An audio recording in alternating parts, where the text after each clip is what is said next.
at BookTalkReviews.com. Today we have a very special first look and review of Steampunk. Steampunk is not only a gene in terms of fiction and literature. This is also a novel. It's an all-new novel. It's by a collection by various authors that many of us probably know and has heard of. And it's been edited by Kelly Link and Calvin J. Grant, and it's a collection of the best in terms of modern steampunk stories by well-known authors placed in one book so more people can actually explore this genre, which is a very cool genre indeed, and get to know it and fictionize in its own world. As you can tell in its cover, it's a very special collection of stories, and steampunk is a very special gene in general. So here's a review of this book in our own words. Summary.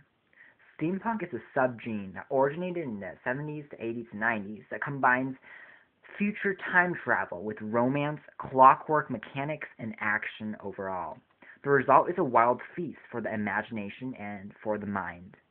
Steampunk, with an exclamation mark, collects several modern-day stories of Best the Gene, and they're all diverse and varying in length or even the time of the eras and location of the settings.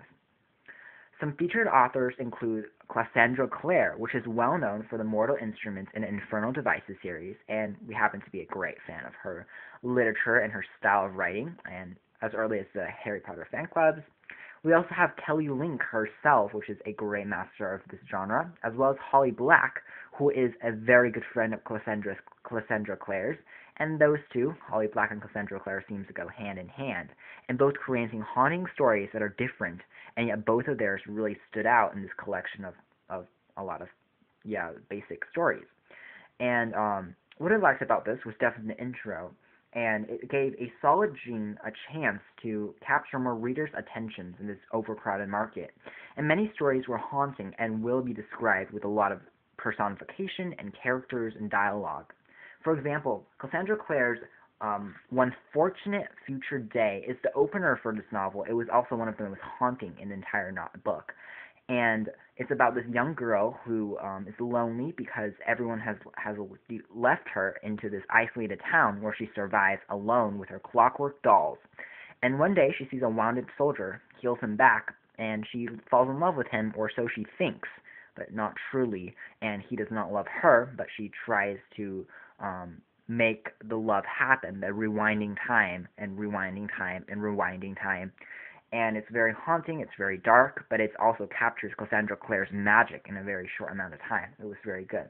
Same thing with Holly Black, and same thing with Kelly Link's stories. They were all standouts in this overall. What I disliked was some of the shorts were not as captivating as others, and they could use a little bit of editing, although all the stories have brilliant concepts. To be fair, this is, again, I have the advanced reader's copy, which is not the formal market copy, which might be a reason why, but still, I felt like there could be a little more editing done to have more, but they all have brilliant concepts at the core. And also, the book cannot be read from front to back. The stories are so different from one another that I couldn't transition. I had to think about a story after I read one, and then going to the next one directly would just not work. So what you need to do, since it's a collection of short stories, which we enjoy because in the busy lifestyle of 21st century, people don't have time to read such a dense material, read a story a day and then work at a slower pacing, definitely, in terms of that. Divide it up into short stories, and you'll be fine. This doesn't for fans of the pre-existing genre of steampunk, but if you haven't heard of this genre, which is acceptable, you may enjoy time travel, future fictional pieces, romance, adventure, and action stories, and you'll like this. Grade for this is an A-. Please check out our full review on our website. Thanks for watching the video review of Steampunk.